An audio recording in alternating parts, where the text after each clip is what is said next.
Welcome to NOPC, New Orleans podcast. Hey, I said it that time. Yeah. And we're here. We have another great show. We have trivia. We have news. Get beer. We have beer. That's why I come. It's in my contract. And entertainment. Oh, and entertainment. So let's get started with the trivia. Yeah.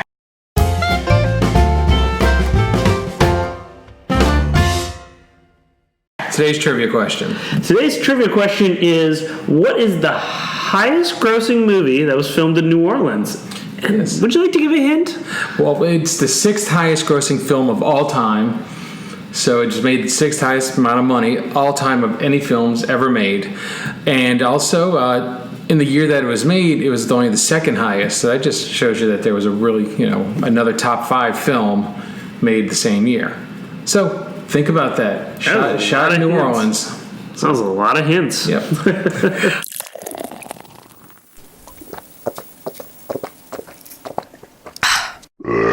All right, we're here to try some exciting beer. What do we have today? We have three beers from Parish Brewing. Parish Brewing's out of Broussard, Louisiana. So it's not it's another one not from New Orleans, but it's a Louisiana beer. So the ones we have here are South Coast, Envie, and Canebrake. Now, I've had Canebrake before, and that is one of my go-to beers. And you can find that all over town, draft, bottle, usually draft. So yeah. But we'll open these up and we'll start talking a little bit about it. Yeah, I think it's pretty surprising when you told me that this is the second biggest brewery in Louisiana.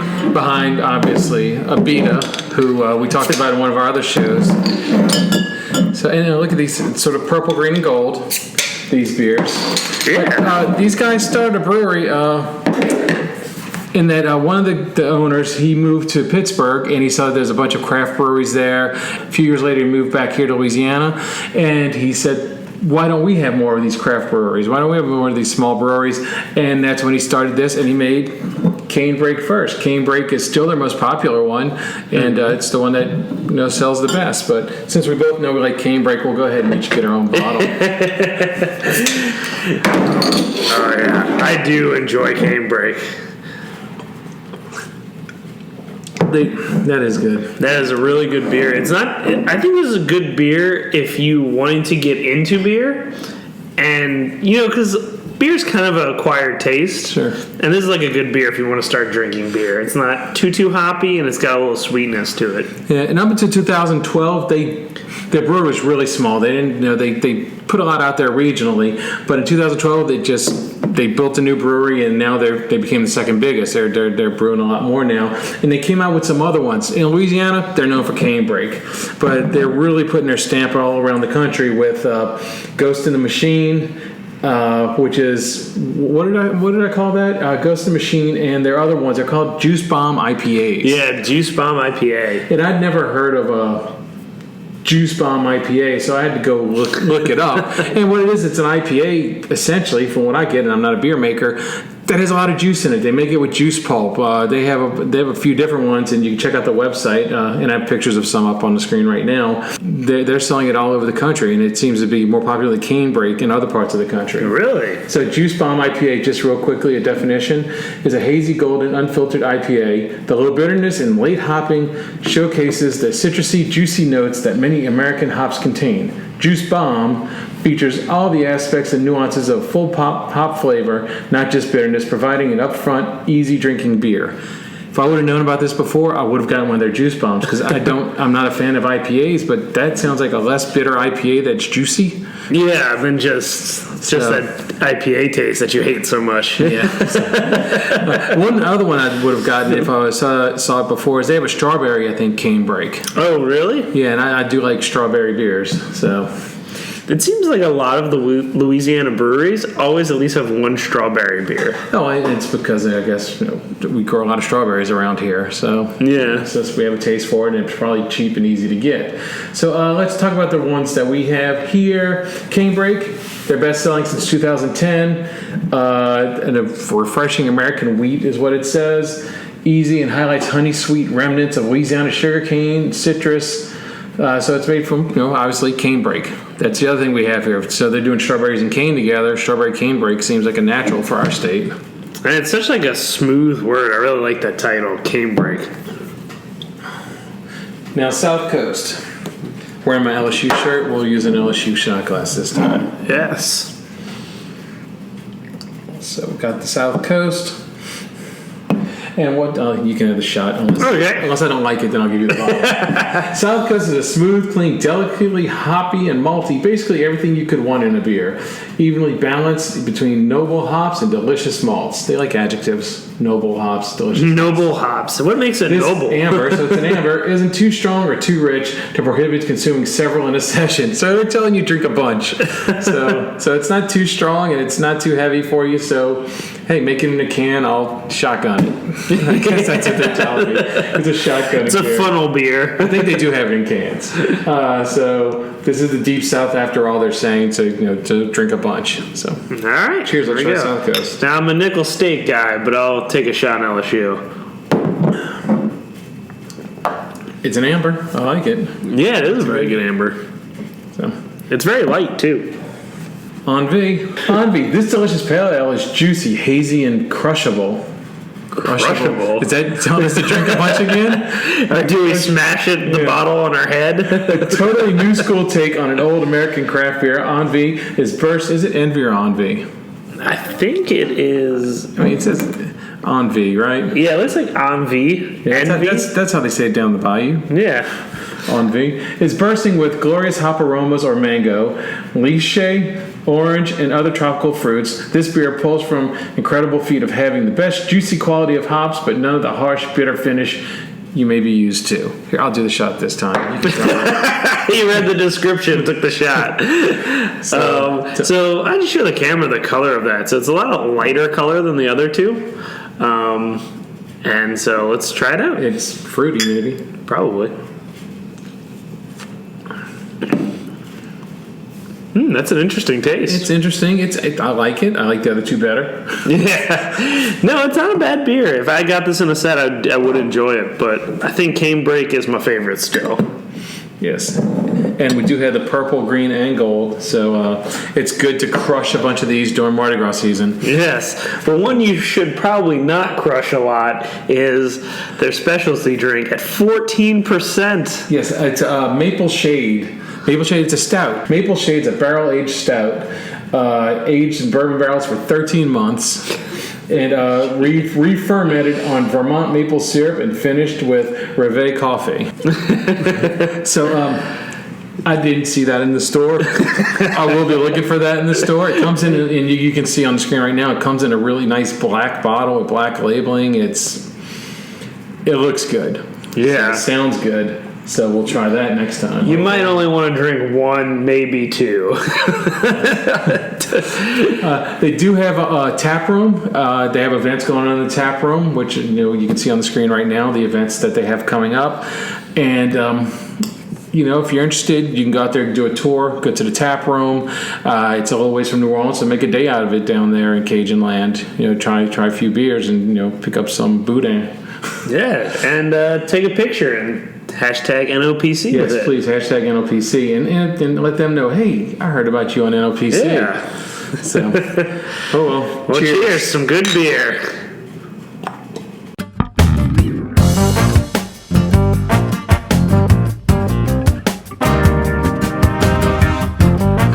And we are back, and this is kind of a special episode because this is kind of a special time for people of New Orleans. It's the anniversary of Hurricane Katrina that 14 years ago. And we're both New Orleans natives. We both went through it. We didn't know each other at the time. We have our different stories. He was a lot younger. I had a family, and and I lost my house. I had a FEMA trailer in my yard for a year, so living here in New Orleans. So it was a hard time, and looking back on it, sometimes I get upset, I get sad, I may cry, things like that. Not right now, because this is a podcast about good things that happen. And so, before we get into the good things, I just wanted to sort of highlight an article that was written right after Katrina by New York Times, and it sort of just shows how clueless people all over the country or maybe even the world are about who we are in New Orleans and the type of people we are, because he was offering advice saying these are the things we need to do to recover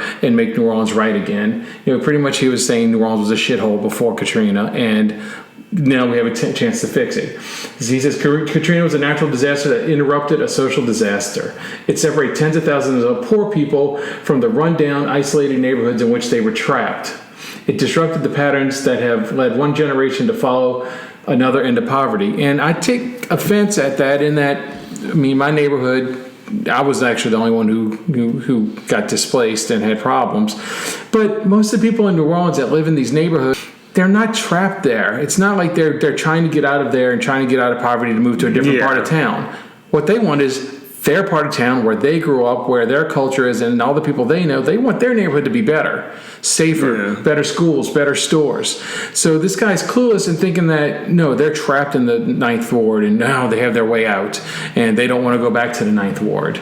Well, it's always those people that, don't know what they're talking about are outside criticizing someone else. You don't know what that person's life story is or what's going on. And we here in New Orleans know New Orleans. We know what it's like to be a New Orleanian. And other people just don't get it. That's why we get along better with other New Orleanians. Or when you go someplace else, you feel out of sorts. You feel like you don't belong because in New Orleans, we're just a different type of person. We're nicer, but we respect our neighborhoods and respect our culture, and we resent that people want to come in here and just sort of disrupt our culture because they said it's going to be a better life for these people. It's like, no, we can make a better life, but preserve our things. He went on to say the first rule of rebuilding efforts should be nothing like before. Most of the ambitious and organized people abandoned the inner city areas of New Orleans a long, long time ago. In these neighborhoods, they're less intelligent because they're poor. We're losing ambitious people because they're poor.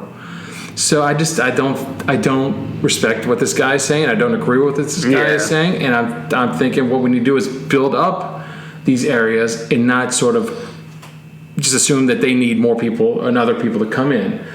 Because he goes on to say, the only chance we have to break the cycle of poverty is to integrate people who lack middle-class skills into neighborhoods with people who possess these skills who insist on certain standards of behavior.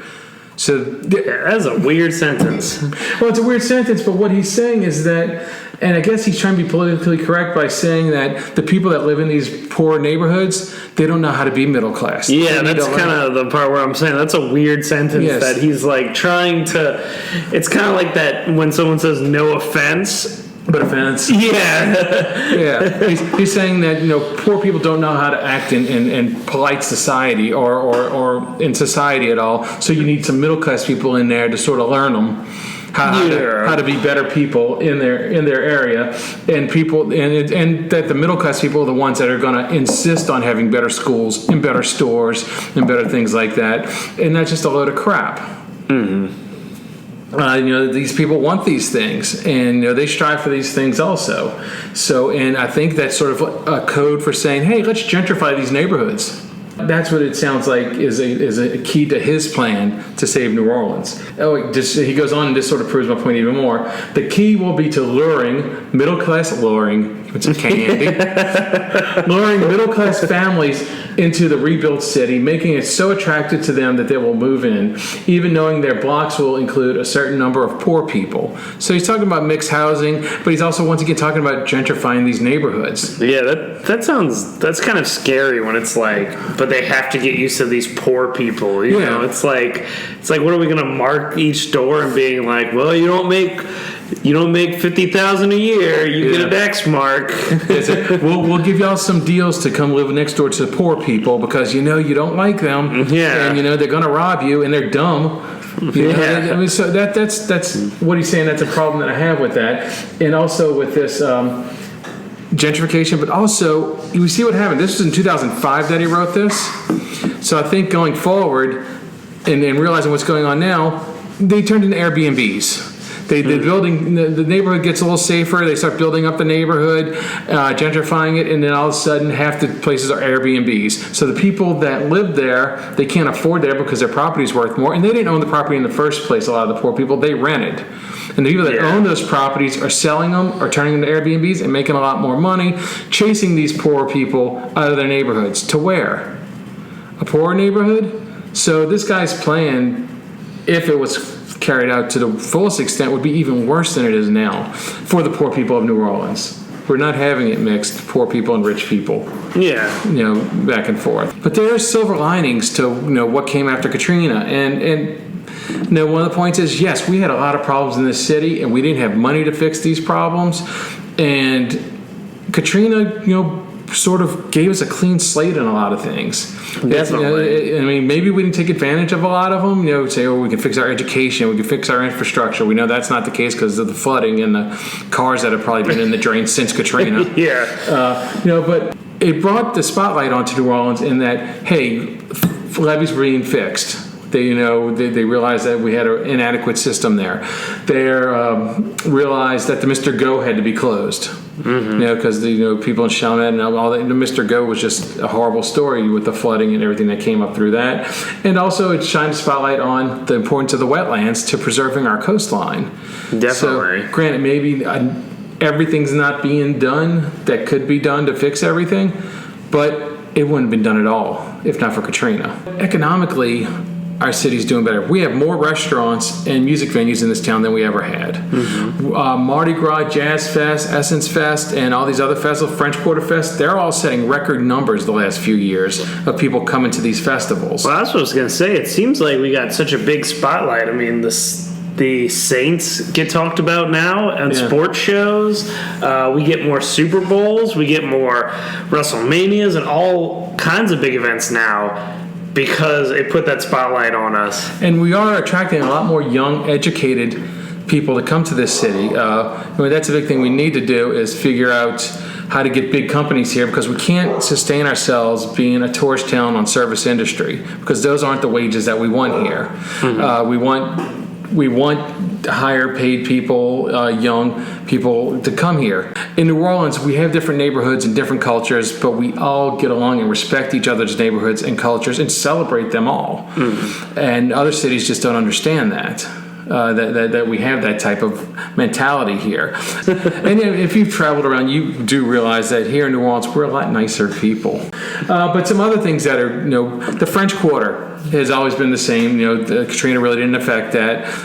But Frenchman Street has just taken off. Yeah. I mean, some people resented saying Frenchman Street was cool before. Now it's a bunch of tourists going to Frenchman Street.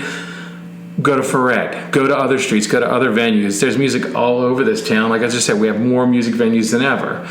Magazine Street is really the most popular and a hub of shopping now. Just walk up and down Magazine small Street. town, small stores. Yeah, and it was never like that before. Magazine did have small stores, but I remember there'd be sections that you hit, between, going further down towards Audubon Zoo and all in Magazine, where it was kind of scary. They would close down stores and boarded up buildings, and now no, they're little stores all up and down Magazine Street, bringing money into the city and just changing things. So, we are doing fine after Katrina. Okay, next thing we want to talk about, actually, is Essence Festival's here. We covered Essence Festival last week, and the New Orleans Police Department has a new badge. Tell them about it. Yeah, they have a rainbow badge that they're going to be wearing this weekend during Essence Fest to show their support for Essence Fest.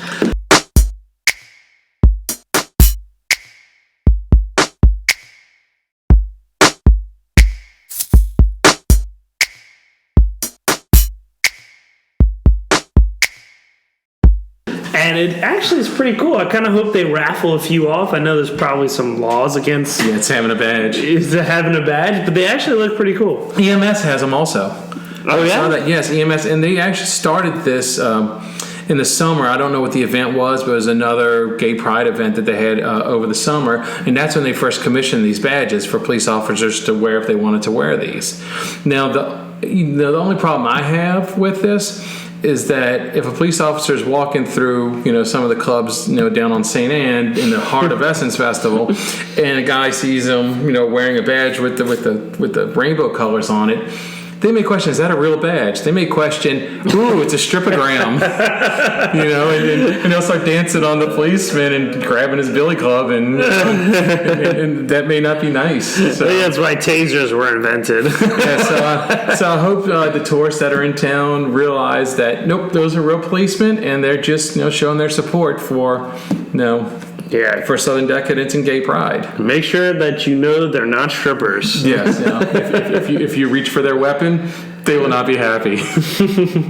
Okay, I guess that's a wrap for news. That's a wrap for news.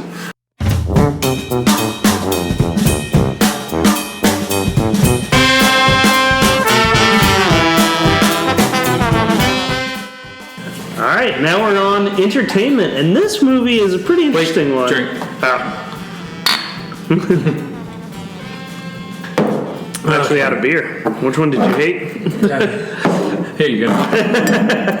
I didn't hate any of them.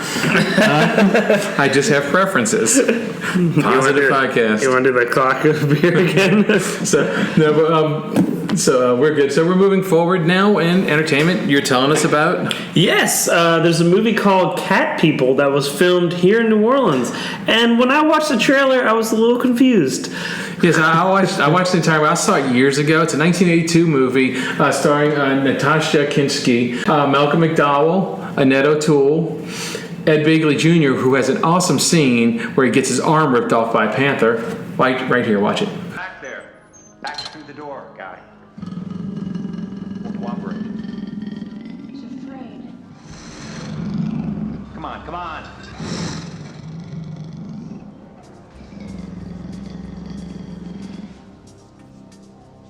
Hey, move, move.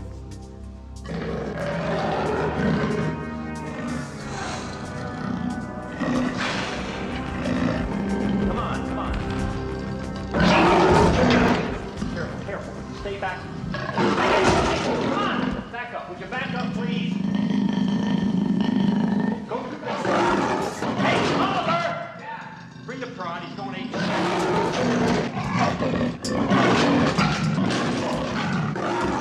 Now.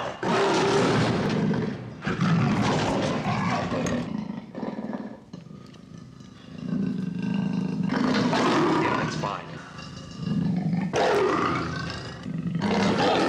Hey! Come on!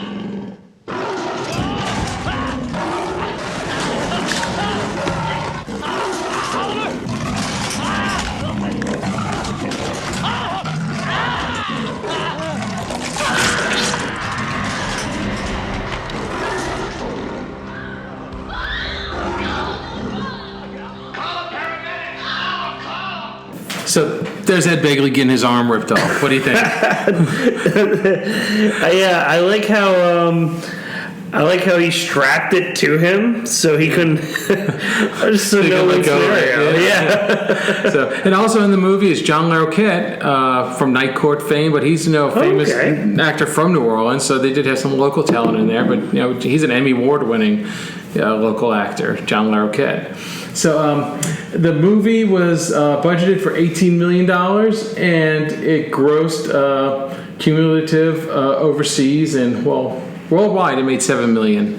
So it was not a successful movie. No, but it was nominated for some awards. Oh, really? Yes, and it was nominated for Best Original Score. And also, David Bowie wrote the title track for the movie, which played in the credits and also played right here. I'm going to play the trailer just so they can see so what they it's can about. understand what the movie's about. And David Bowie's song's in this.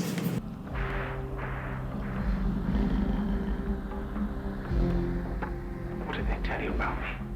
I knew I had a brother, but I was only 4. I used to fantasize about you when I was in the orphanage. Yes, I had the same dreams.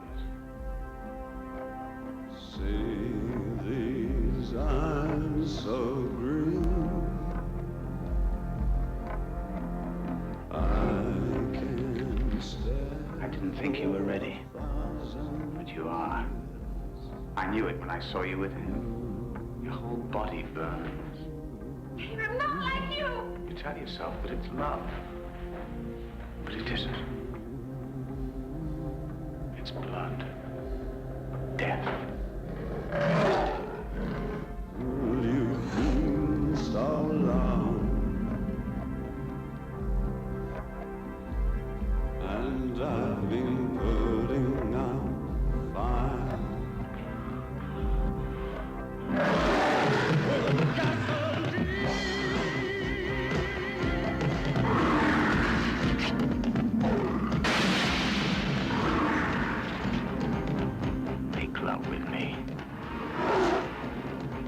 not like you. See these eyes so green. I can stare for 1,000 years. Just be still with me. You wouldn't believe what I've been through. I love you. Been so long. It's been so long. Putting out the fire. Putting out fire with gasoline. So this is a very interesting love story. There's a little horror behind it. Yes, it's a love story with an edge.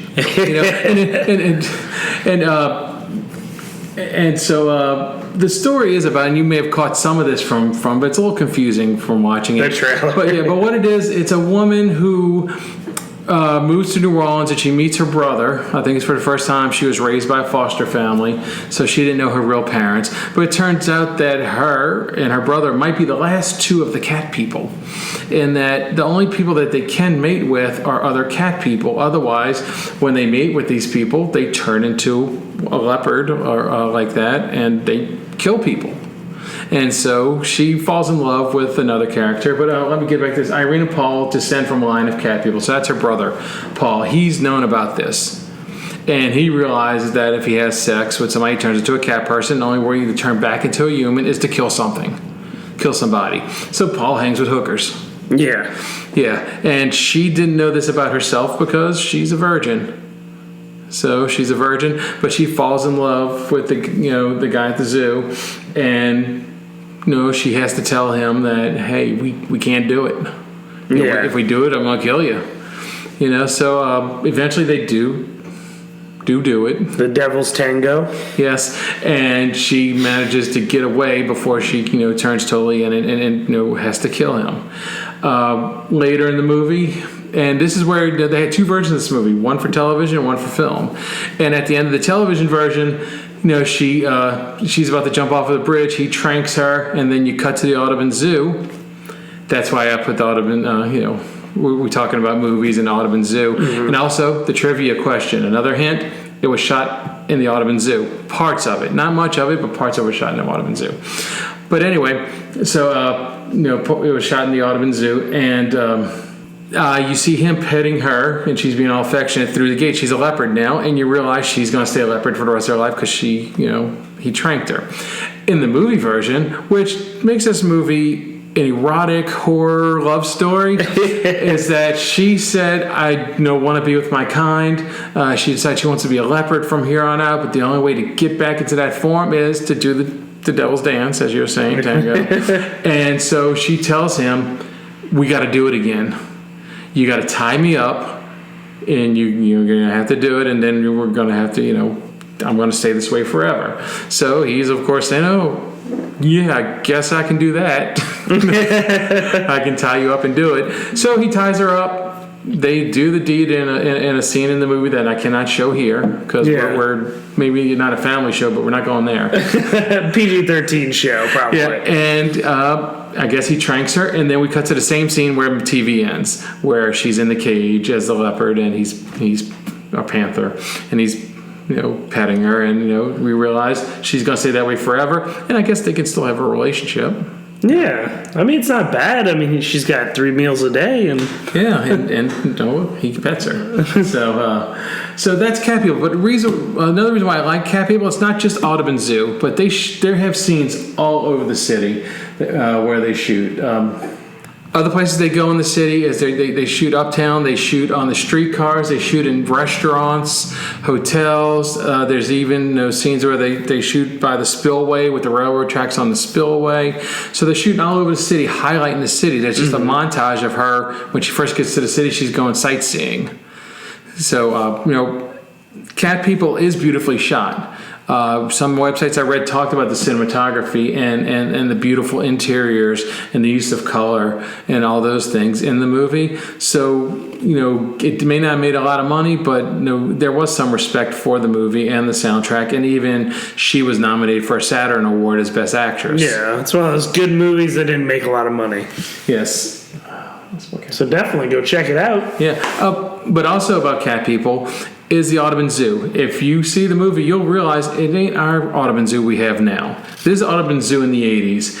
And from these screen caps I have up right now, you'll see what the Audubon Zoo was like. Where the lions and the tigers and where the animals stayed were really confined and small, not like we're used to now. Yeah, Audubon bars. Yes, and back then, our Audubon Zoo now is considered one of the best zoos in the world. Back then, not so much. They invested a lot of money, and now they have these big natural habitats, for the lions and the tigers, and they have the jaguar jungle, I think is the name of that section. So, there's a lot going on the zoo now, and the zoo looks a lot better. Looks better than ever now with the things that they offer to us. But as a child of New Orleans, and I'm sure you're the same way, and I'm sure a lot of you, if you're from New Orleans, are the same way. When you walk into the zoo, you're probably humming this tune, the tune by the Meters, the Audubon Zoo song. They all asked for you. Yeah. Yes, and that's why I just brought this up, sort of a segue, because I love this song.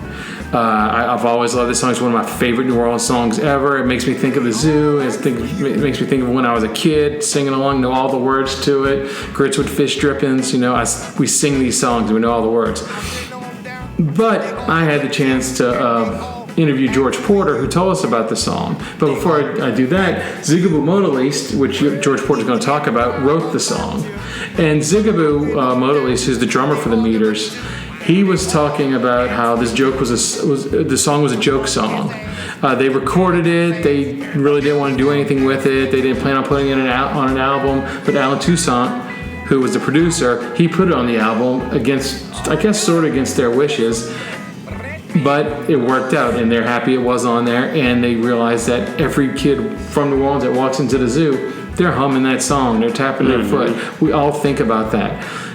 But the song's not about Audubon Zoo. The song is about something else. And when I had the pleasure to interview George Porter of the Meters, I asked him, because I said, this song has been an important part of my childhood. How did it come about? And this is what he said.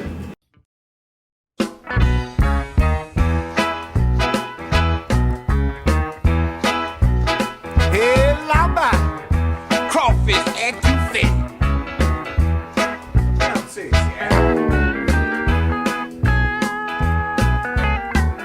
They all asked for you. Zig brought that to the table, and as he recalls, his parents, they used to have house parties, and during the course of the evening, at the end of the night, there was this music that would get sang. This song would be "They All Ask for You," but they used dirty words. It wasn't the monkeys. There would be the monkeys. Wreck them. So they would be. But they would be. Instead of like we say the monkeys ask, it wouldn't be ask. It would be the other word. And so that's the way that song originated in Zig's mind as he remembered it, and he taught it to the rest of us. Wow, I think my childhood might be a little ruined. The monkeys derriere, chickens derriere. Yeah. The derrieres are asking for you. So, great song, but we'll talk more about Mardi Gras music, and that's not necessarily a Mardi Gras song. It's an Audubon Zoo song, but I think Mardi Gras too when I hear I think it's in the top 3 New Orleans songs. Like, I still think Saints Go Marching In is maybe number 1. Yeah. Do you know what it means to miss New Orleans? The Satchmo. Yeah, but there's a lot of New Orleans is a great place. We have so many songs, but we'll get to that in another episode. So we're done with the news. We're done with the entertainment. So what do we have left? We just have some more trivia. Here's the trivia answer.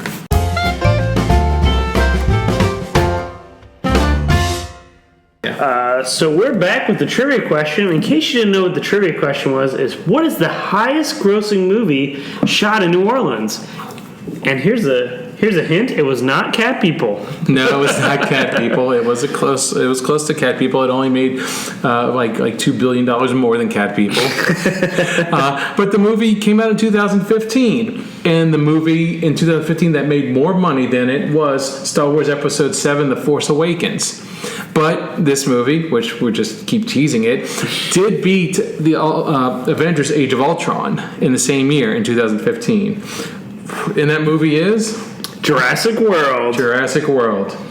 So there you have it. This is definitely a movie I need to go rewatch and try to find some more New Orleans parts. Yes, but if you want to learn more about anything we talked about today, you can go to nolasum.com and check it out. We have a blog that goes along with each of these podcasts. We'll have the audio podcast up on there also, so you can listen to it in your car, so you don't have to watch this stuff. But if you go to the webpage, we'll have links to the movie, the links to to the badge that we talked about. You can see a picture of it. So nolasum.com, jump on there, follow us on our social media also. But most importantly, if you're going to be talking about this and looking at this stuff, you got to hashtag our podcast. Hashtag NOPC or hashtag the New Orleans Podcast. Yeah, so thank you for tuning in, and we'll see you next time. Next time, we're going to have a new episode. Saints kick off Monday night against the Texans. And we're bringing an expert. Yes, we're bringing an expert, and the entire podcast is going to be Saints-centric. We're going to do Saints news. We're going to do Saints entertainment. We're going to do it all, and we're even going to drink Saints beer. Well, so yeah. It's our special Saints episode. Who dat? So if you're a Falcons fan, you can watch, but you will be jealous, like you always are.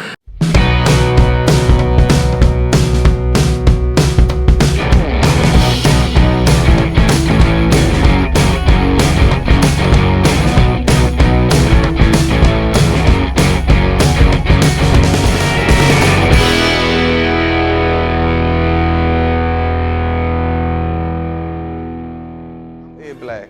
All right, comedy after party, September 7th, 8 o'clock at the House of Soul. Okay, tickets online, Eventbrite. So make sure you check us out. I got me and my girl Smiley. I got Ed Black. I got Mark Caesar and Montreal. Yeah. Can I say fuck? I don't know if I can say fuck, but I'm gonna say, y'all come fuck with the show. It's the after party comedy show. I call this the hurricane or the tornado. Whatever storm that's been, that's what I'm calling it, the tsunami. Y'all come to this comedy show. Come to this comedy show. Cause me y'all and already girl know I Smiley. like big boys. Where you at, big boys? Big Husky. Wait, who the fuck you asking for big boys? I'm right here. It's Ed Black, it's the comedy after party, and it's going down September 7th at the House of Soul, okay? If you do not know where the House of Soul at, put it in your GPS, okay? It's a comedy after party. So after the comedy, we want y'all to come cut up with us. That's it. Come cut up with us September the 7th. After party comedy show. I got pre-sale tickets in the Eventbrite. Google New Orleans Comedy After Party, all right? Follow me on Instagram, Ed20Black.